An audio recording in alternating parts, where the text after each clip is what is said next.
Hello hi வணக்கம் friends, welcome to Kairali சமையல். இந்த சேனலில் முதல் தடவையாக பார்க்குறவங்களா இருந்தால் இதை சப்ஸ்கிரைப் பண்ணி இந்த வீடியோவை லைக் பண்ணுங்கள். இன்றைக்கி என்ன செய்ய போகிறேன் அப்படின்னா சிரியன் கிறிஸ்டியன் ஃபிஷ் ரோஸ்ட், கேரளாவில் ஒரு ஸ்பெஷல் வெரைட்டி. இதெல்லாம் ட்ரெடிஷ்னலாக உள்ள காரியம், ஆனால் சிலது மட்டும்தான் அப்பப்போ நடந்துகிட்டே இருக்கும். இது வந்து அப்படி பிரபலமாக செய்கிற ஒரு வெரைட்டி இல்லை, ஆனால் இப்படி ஒரு வெரைட்டி இருக்குது. அதை இன்றைக்கி செஞ்சிடலாம். அதுக்கு வந்து காஷ்மீர் சில்லியை வந்து ஒன்றா ஊற வச்சு சுடுதண்ணியில் ஊற வச்சு அதை அரைச்சி எடுக்கணும். அப்படி இல்லாட்டி வறுத்துட்டு பொடி பண்ணாலும் நல்லாயிருக்கும். அது இஞ்சி கார்லிக் பேஸ்ட்டு, கருவேப்பிலை, கொஞ்சம் மஞ்சத்தூள், கொஞ்சம் பெப்பர் பவுட்ரு போட்டு இதை நான் மேரினேட் பண்ணுறேன்.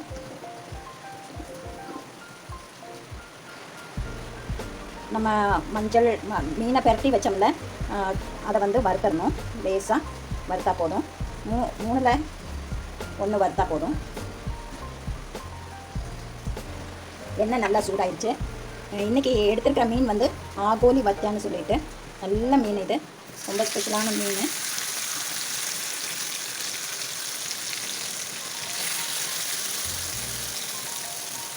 அடுத்தது நம்மளோட ஃபிஷ் ரோஸ்ட்டுக்கு ஒரு மசாலா தயார் பண்ணணும். அந்த சைடில் மீன் வறுபட்டுருக்குது. அது வந்து க்ரில் பண்ணுறதா இருக்கும் ஒன்று கூட டேஸ்ட்டு. இப்போ நம்ம வந்து க்ரில் பண்ணுறதுக்கான வசதி இல்லை, சாதாரணமாக இப்படி செய்யலாம். இப்போ இந்த ஒரு மண் சட்டியில் கொஞ்சம் தேங்காய் எண்ணெய் ஊற்றிட்டு சூடாகட்டும். இப்போ நம்ம இதை திருப்பி போட்டுக்கலாம். இப்போ இதுக்கு வந்து இவ்வளோ ஜாமான் தேவைப்படுது. ஒன்று ஒன்றா பார்த்துடலாம். இப்போ எண்ணெய் காஞ்ச உடனே கொஞ்சம் பச்சை மிளகாய் போடணும். அப்புறம் இஞ்சி பூண்டு விழுது,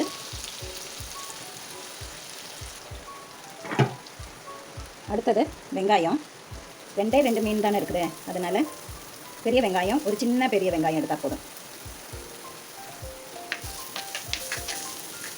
இதை நல்லா வணக்கிட்டு அடுத்தது தக்காளி போடணும். இனி வந்து ஒரு சின்ன தக்காளி கட் பண்ணி வச்சுருக்கேன், அது போடணும். இந்த டைமில் அதை வந்து கிளறிடலாம். இனி வந்து நம்ம கொஞ்சம் கருவேப்பிலை சேர்த்துடலாம். கடைசியாக சேர்த்துனா தான் நல்ல அதோட ஃப்ளேவர் வரும். அதனால் கருவேப்பிலை இப்போ சேர்த்துருக்கிறேன். கடைசியாக ஒரு தடவை கூட கருவேப்பிலை சேர்த்தலாம். ஏன்னா இதில் வந்து மல்லி இலை, புதினா இலை அந்த ஃப்ளேவர்ஸ் ஒன்றும் இல்லை.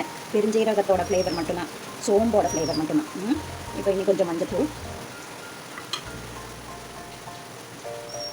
ஒரு டேபிள் ஸ்பூன் மிளகாய் பொடி, ஒரு 1/2 டேபிள் ஸ்பூன் மல்லிப்பொடி, ஒரு அரை டீஸ்பூன் குருமிளகு பொடி.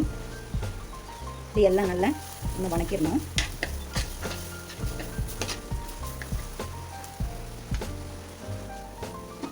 இனி கொஞ்சம் கொடம்புளி ஊற வச்ச தண்ணியை மட்டும் ஊற்றணும்.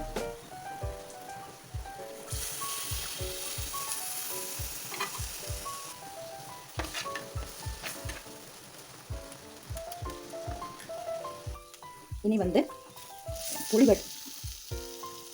புளி தண்ணியெலாம் ஊற்றியாச்சுல. இனி வந்து அந்த சோம்புவோட வாசனை நல்ல பிரமாதமாக இருக்கணும், ஹைலைட்டாக இருக்கணும். அதனால் சோம்பு பொடி பண்ணது, புளி தண்ணியெலாம் ஊற்றியாச்சு, நல்ல ஒரு வாசனை வருது.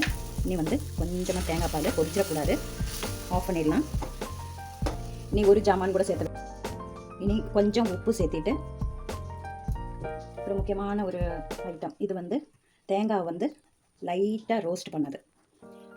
இது கூட இந்த மசாலாவை மிக்ஸ் பண்ணி ஃபிஷ் கூட வச்சு க்ரில் பண்ணணும். அது செஞ்சு காமிச்சிடுறேன். உப்பு ஒன்று மிக்ஸ் பண்ணிடலாம். இதை எடுத்து இது கூட மிக்ஸ் பண்ணிவிட்டு அப்புறம் நம்ம மீனில் சேர்த்து க்ரில் பண்ணணும்.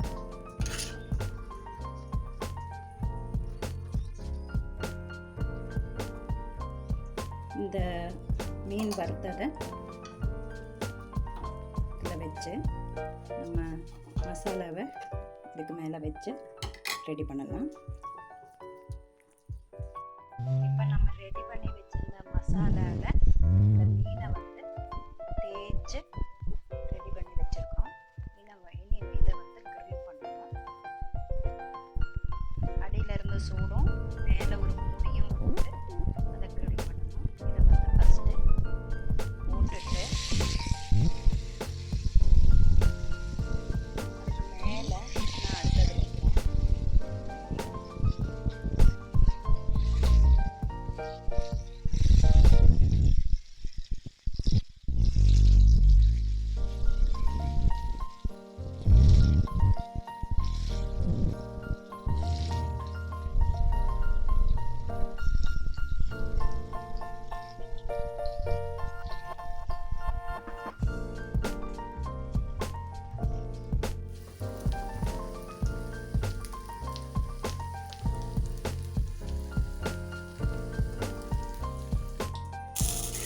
இப்போ நம்மளோட மீனை வந்து பார்த்துடலாம்.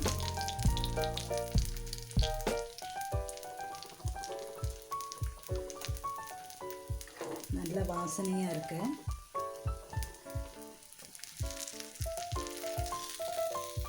ஒரு சர்விங் டிஷ்ஷில் வச்சுட்டு சாப்பிடலாம்.